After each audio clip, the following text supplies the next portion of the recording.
everyone, welcome to our weekly Agora studio visit. Today's visit takes us into the creative spaces of an Argentinian artist living in Uruguay and an Armenian artist with a background in cybernetics. Are you ready to learn more about them? Let's find out everything from them. I'm Mariela Soldano. I'm a visual artist. I think I am a visual artist in the very beginning, but I did many other things before getting to art as a job. I studied communications. I worked for many companies in creativity areas. I did all the art thing for me during that time. But there was one day when I decided that communications, talking about speaking and writing, wasn't enough. So I need visual communication to express myself and to try to understand human being and to share with people many things that human being has in their minds and can't be said with a writing or speaking language, but they can be said with visuals and plastic things and abstract things and creative things that represent what you feel more than a word. Well, this is what I do. Mushegh is from Yerevan. He grew up in Yerevan and in an artistic family. His father was a famous artist, in which studio he learned to paint. But initially, he was interested in science, in cybernetics. Starting from 20 years old, he painted with oil on canvas. It was his main hobby, but at 25, he just left all the scientific work and decided to concentrate only on art. And since 25, he has been a professional fine artist, and he has been creating. And he can say that his master, his teacher, was his father, who was a people's artist of Armenia. Wow, that's very beautiful. So, Mariela, can you tell us how did you discover your passion for art? I always loved art, but I did it for myself. While I kept on working on communications and marketing research and creativity for companies. But one day, a psychologist who was interviewing me for managing position in a company said to me, okay, you are up to this position, but you are really an artist. What are you doing here? And I said, well, I don't know. And when I went out of this interview, I said, okay, this is the time. I have to stop doing marketing and communications, and I have to switch to my artist side. That's amazing. And so since then, you took off in that path and never looked back, and you've been painting since then. Well, actually, as you know, I am a cultural management here too, and of course, I feel very strong doing these projects and coordinating all these activities with many schools and many things, because I have this background too, because I'm used to lead people and I'm used to think in objectives, targets, and so I can do both things, but now everything is connected to art. Mm-hmm. All the things I did up to 30 or 35 years old are still with me. So right. I think I'm two parts connected, and this is where I am. I mean, I have my managing skills focused on art and development, and I have my need to express and to do the artist expression part too. So these two things make what I am. Yeah, that's a perfect balance. It sounds like, because something that's founded in communication, which you're obviously very good at, and you've expanded into the visual communication, and being able to tie them both together, I think, is really nice. Speaks a lot to your work. Thank you. I really enjoy my both sides. I really enjoy them. I'm curious to know if he had other passions. I mean, other hobbies as he grew up. So for the last 35, 40 years of his life, as he's all in art, he thinks that all his free time and most of his time he is dedicating to creation, to art, to creating, to his canvases, to his works. But he also added that he finds himself very fulfilled in his family because he has 3 children, and he gets a lot of inspiration from family, and sometimes friends too. So when he's not painting, he is with his family and sometimes with friends. And I think knowing him by myself, I can add that he always derives inspiration from human connection. That's a lot of for him. That's the most important thing for him, I think. Yeah, of course, family always comes first. I mean, I understand this. Were there any events that marked his career as an artist, like turning points or something incredibly important? Since 1985, he has been exhibiting constantly, but one of the major points in his career he considers the exhibition in Barcelona in 2001. Euro Art Expo, that's how it was called. After which, as a result of that successful exhibition, he exhibited again in Spain and in Tokyo, in Japan, following that event. After which he had exhibitions in Paris and in Vienna. Another very important exhibition for him was the one that he had held in Los Angeles in 2016 with the Armenian embassy in LA. And of course, the culmination of all of this is the exhibition in 2019 with Agora in New York. That's a very extended career. Congratulations on that. Mariela, what about you? Was there, besides the interview you mentioned, was there a specific event that marked your career as an artist? As he said, I can't split human beings, human reactions, and nature from my work. I'm always connected to what's going around in the society or in the whole world, or maybe sad things or whatever. I'm always connected to this when I'm working, and I just wanted to say that because I feel what he feels. It's impossible to split, what's going on around.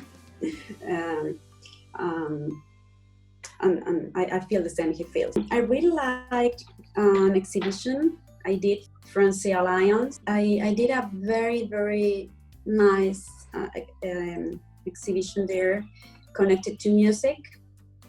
There were many big works there, just mine. It was an individual exposition, and it was very good because I also been invited by the Argentinian embassy here in Uruguay to show all these works after having shown them in the French Alliance. And then some works went to New York and some works went to Paris. Well, this was a good moment for me. Yeah, congratulations. That's very exciting. I know that you mentioned the subconscious and how specifically speaking to music and how that came through in a different form. And I know that subconscious and human, like you said, human connection, Mushegh, is also an important theme in your work. How do you translate it? How do you feel that it translates through your painting? This theme around human connection, human relationships, and how that plays into the subconscious. How does that play out in your paintings?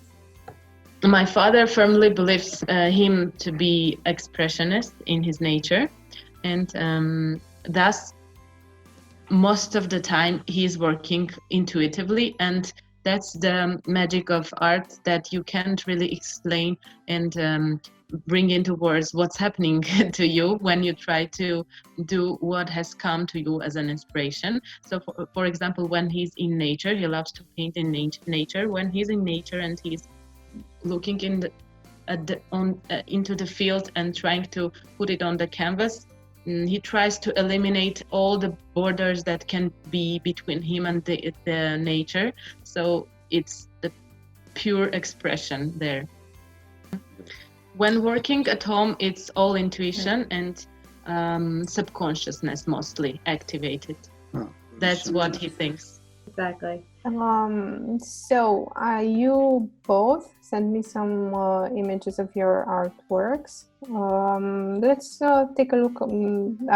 As I understand, these are the most recent artworks that you completed. Maybe we can take a look at this, and you can tell me a few words about the specific series. I will just go through the artworks and let's see what inspired these works, if they were created now during the lockdown, main thoughts about them, and so on. So Mariela, I will start with you. Well, this is part of an autumn zero. I really like autumn, I really like this period of the time. Well, down here in South America, this moment is autumn, and I don't know, I really like autumn. It inspires me a lot, more than summer or more than spring. I think I work harder in autumn and in winter. Well, maybe because I'm, more time in my work inside. So no, but I think it inspires me because I like the colors I see outside. I really like autumn colors. And as you see, this zero is related to nature, but it's not real nature, as I've told you before. It's my way of seeing nature. It's like the abstraction of nature. There are free lines, free connection from one color to another. I really paid attention to the color palette. I mean, the colors have been very important in this work. I didn't think about the shapes. The shapes just came by themselves. They did what they wanted to do with my hands. They just were free. I didn't think about them. I didn't make line. I didn't draw anything before painting. Nothing. I just paid attention to colors, and this is what it came out to be. Does the series have a name? Yeah, it's autumn colors. Of course. Yes, it's autumn colors. But it also has some lines, as you see there, because it also seems to be something seen from this part of the lines. I'm here, and then you see the lines as shades or whatever, a kind of thing between me and the painting. That's why I finally add these lines. Mushegh Zero is very different, as you can see. I used many leftover things I found. Many things connected to bicycles. And I began doing this because I heard the bicycles in my ears. I don't know, I heard that bicycles can be a collective music in the streets. If you pay attention to zzz, like the music that bicycles do, or maybe the ring ring ring in the bicycles, So I imagine that many bicycles all together in the cities could be a concert. So that's what the beginning. That was really the beginning. Okay, let's think about a concert made by bicycle noises, and that was the very first step. I used things really connected to guitars or to music objects, assembled with these bicycle things. But then I needed also some woods. I love words. I don't know. I really don't. I can't put it in words. When you work with woods, when you are in your atelier, you smell. I mean, you work with your smell very active. You don't use your eyes as you use your eyes when you are painting abstractions, maybe. It's really nice to hear directly from you more about the music series and what really came together with that. You can almost hear it. It's lyrical in a way. Ring, ring, yeah. Yeah, it's a good point. I mean, I love that sound actually. So yeah, all right. Let's take a look at some of Mushegh's works, maybe, so we can hear also a few words from him. What inspired him, and anything he wants to add about his works.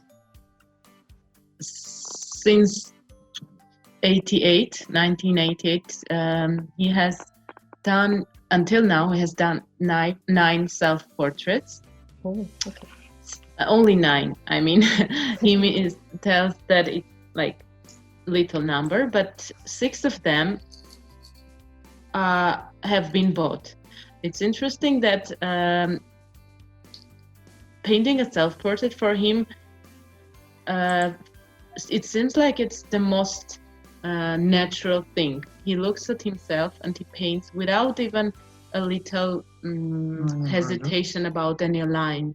Like, he says that he feels very comfortable when doing it, and he says that he did his self-portraits mainly when he was emotionally in a difficult emotional state, and he needed maybe depressive, maybe depressed. So it was a bit of a therapeutical experience for him. Maybe putting out there exactly the feelings. Maybe. That can be actually true. Yes. I see. I like this very much. Thanks. I really like it. I really like it.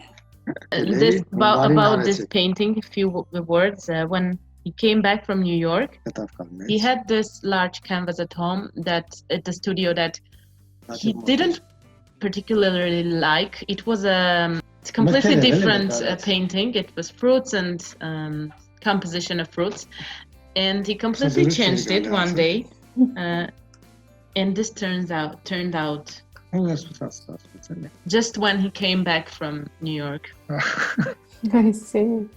So New York was the inspiration for yes, I think, the completion of this work.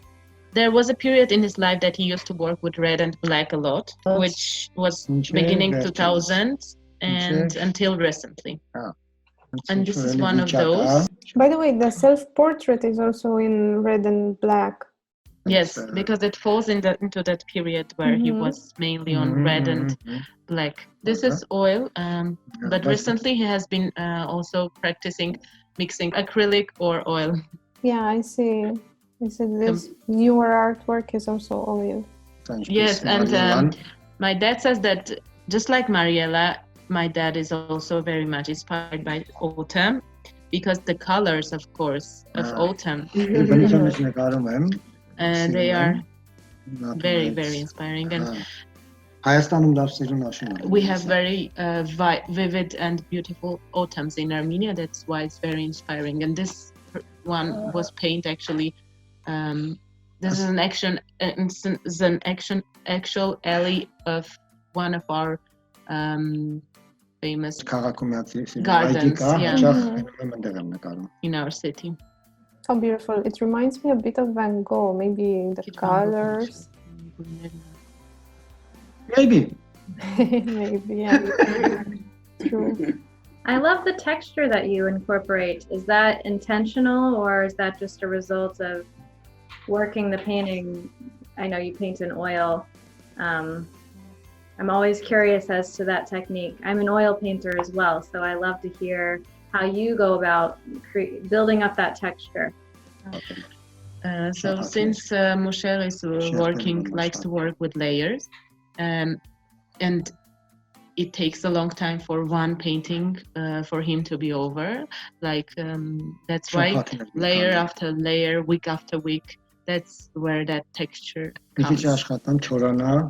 He works some time, then it dries, and then he paints on that dried surface. So that's how the texture accumulates. Sometimes the painting, the canvases become really heavy because there is a lot of oil on them. Yes. But with acrylic paint, it's much lighter. It doesn't use that texturing a lot. Yeah. Right. And layering. Right. All right. Thank you. For sure. Yeah, thank you. Right. Super. So, well, thank you both so much. It's been so nice to see you during this time and to be able to discuss your work a little more than we're able to otherwise. Andra, did you have any other questions that you wanted to ask? I want to ask you both to ask each other a question. So if you have prepared a question for the other artist. So Mariela for Mushegh, Mushegh for Mariela. Do you think, I think so, but I would like to know if you also think that this is a way of trying to understand human being and to express human being for future generations and how to last, because I believe we live in a circular time, things go again and again. I believe art is one of these expressions to see that time goes over and over and over. And I would like to know what you think about it. Interesting thing said my dad, which is he thinks, of course, for everyone, their lifetime affects their art, and their art shows very well the lifetime and the changes that happened during that time to one person into their life. And now, in the state which is my dad now, is that he's trying to completely forget the past, in a sense that cut the past, in a sense that so that past won't affect him at this point of time, to be creative on another level, create something from zero. He wants to change. He wants changes. That's what he desires now. And for drastic changes, he thinks that one thing he can do is just separate his past, completely forget, and look to the future. And I actually feel that recently in him. He's so excited and anxious this time. And he actually enjoys that uncertainty that comes with putting us forgetting about past and looking only forward. It is, of course, a risk and uncertainty. And every day brings a new question, a new drive to him. And he's in that state now. It was a bit complicated, but I think that what he wanted to express. Yeah. We are all artists complicated, so it's fine. Neither, he says that neither he understands completely what he wants to transmit to you, but we're trying. True. Now, do you have a question for Yes, Mariela? it is an Iran հարցնեմ, ինքը Իրան ինչ կուլտուրայի ներկայացիչ է համարում։ Լատին Ամերիկան, կարողա չգիտեմ ծագումով եվրոպական, չգիտեմ, հետաքրքիր է ինչ։ For my dad, it's interesting to know what culture's representative you think of yourself, Mariela. What culture you belong to, you feel, or you think you belong to? Latin America or Europe, or what's your cultural belonging, personal? Very good question. Very good question. Very good question, because very good question. You have to make it easy.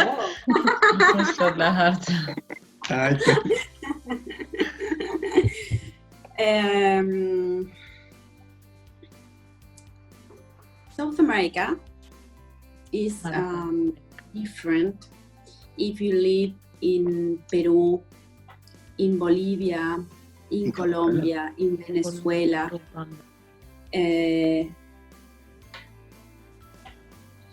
There are other countries, but these are the main countries that come to my mind that are really connected to America. I mean, South America. No, before Columbus, you know what I mean? Before the Spanish people came here. These countries are really connected to the before Columbus time. I mean, they live they live in the present, of course, but they have many things connected to this past, and they respect a lot this past. And there's a mix, a very nice mix in Mexico too, between Spanish culture and before Spanish culture. But in Argentina, in Uruguay, in Chile, we don't think every day about before Spanish time way of being. Nowadays, being more important, you know, the reflexive time of thinking about, well, why we are, because my grandparents are Spanish people, so I'm Spanish, and I mean, my mother and my grandparents used to teach me, and I lived through them many Spanish way of living, because, you know, they are Spanish people. Actually, I'm Spanish myself because I inherited their nationality. But I'm not Spanish. But I'm not either a pre-Columbian human being. I think we have our story, but it's a mixed story, because it's just our grandparents. No, the grandparents of the grandparents. No, just our grandparents are European. So we are very connected to Europe, and we're trying to understand who we are. I think my children, or maybe the children of my children, will be the ones who build a new culture. We are still very young as a country, as a culture too.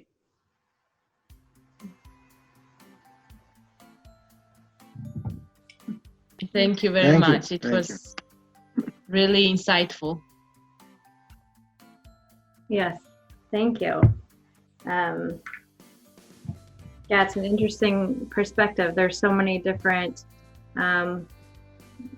cultures intermingling, like you said, but also developing and paving new paths, I think.